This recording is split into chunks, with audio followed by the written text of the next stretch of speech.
Olá, sejam bem-vindos à segunda parte do nosso estudo de hoje, do nosso curso de magnetismo.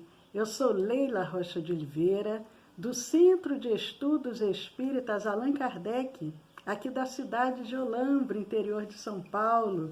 Hoje é dia 29 de agosto de 2020, está uma tarde belíssima e é uma alegria compartilharmos com vocês dessa tarde de estudos. É muito bom. Nós estamos vendo como aplicar o passe magnético em crianças que porventura estejam com quebranto ou mal olhado. Como que seria a aplicação desse passe magnético? Nós podemos refletir trazendo o que Jacomelo nos orienta em suas obras, dizendo que esses estados de quebranto ou mal-olhar refletem congestionamento ou bloqueios fluídicos, especialmente por conta dos centros vitais da criança serem menores e, por isso mesmo, são mais fáceis de se congestionarem. E quanto mais jovem for a criança, maior será esse risco. Por isso a importância de não ficarmos colocando a mão, energizando a cabeça da criança, porque isso pode, através das nossas mãos, a pessoa tem muito magnetismo, sem perceber, congestiona a criança. Mas como que nós devemos atuar?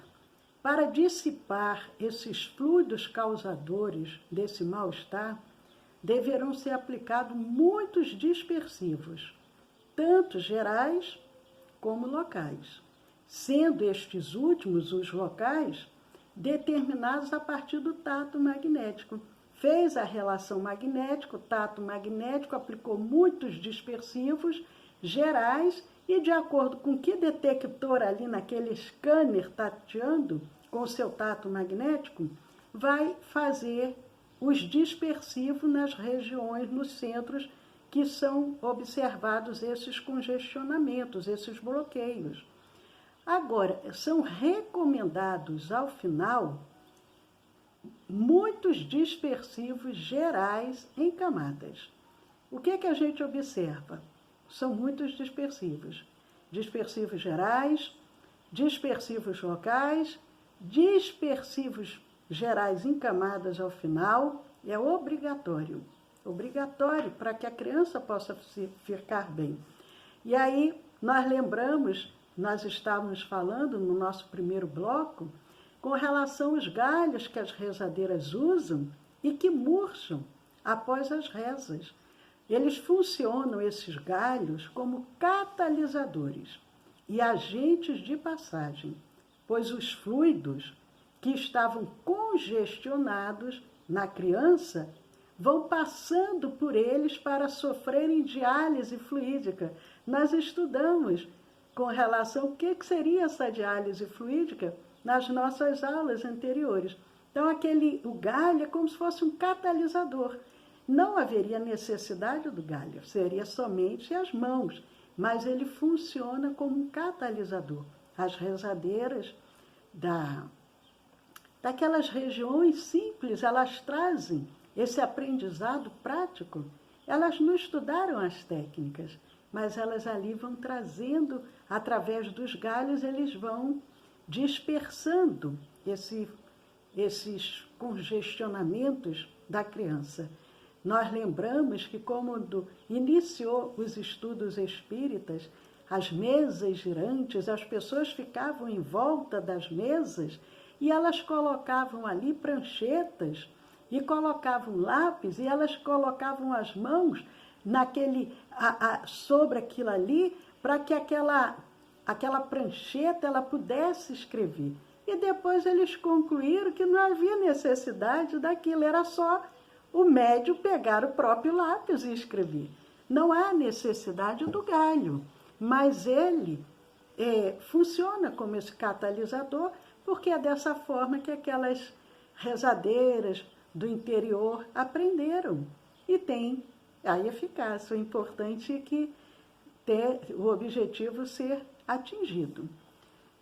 ambiente magnético da rezadeira, eles são contaminados, os galhos, por essa energética densa em ascensão. E aí eles murcham. Os galhos absorvem aquilo ali, aquela energética, e murcham. É tanto que a criança fica bem e o galho já não reage da mesma forma. Agora nós vamos falar com relação ao tratamento para as mulheres grávidas. Mas nós vamos aproveitar mandando um abraço também para a Regina, para a Regiane e para todos os que estão aqui acompanhando conosco nessa tarde, porque sabemos que sempre temos os amigos dos dois planos da vida que vêm aprender. Um abraço para Maria Cristina e todos aqueles que estão aqui nessa tarde tão gostosa. A magnetização em grávidas. As grávidas, elas pedem uma atenção diferenciada. Eu até sugiro, por exemplo, se nós vamos fazer o atendimento, tem mulheres grávidas, tem crianças, tem adultos, tem idosos.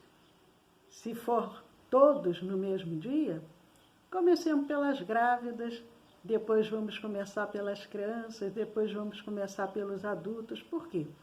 As grávidas, elas pedem uma atenção diferenciada. Afinal, são dois seres ali, de forma praticamente simultânea, que precisam de atendimento, muitas das vezes, diferentes. Porque a mãe, as necessidades dela, às vezes, são umas. Às vezes, daquele serzinho que está sendo gerado, é outra, ou não é nenhuma. Então, como que vamos trabalhar? Enquanto a mãe, via de regra, pede tratamento com fluidos mais densos, os embriões e fetos requerem total sutileza e alta frequência fluídica. Como nós vimos agora, quanto mais nova a criança, mais sutil são os seus centros. Um bebezinho em formação, mais ainda. Se nós formos tratar um embriãozinho, um feto, deve ser o primeiro a ser tratado.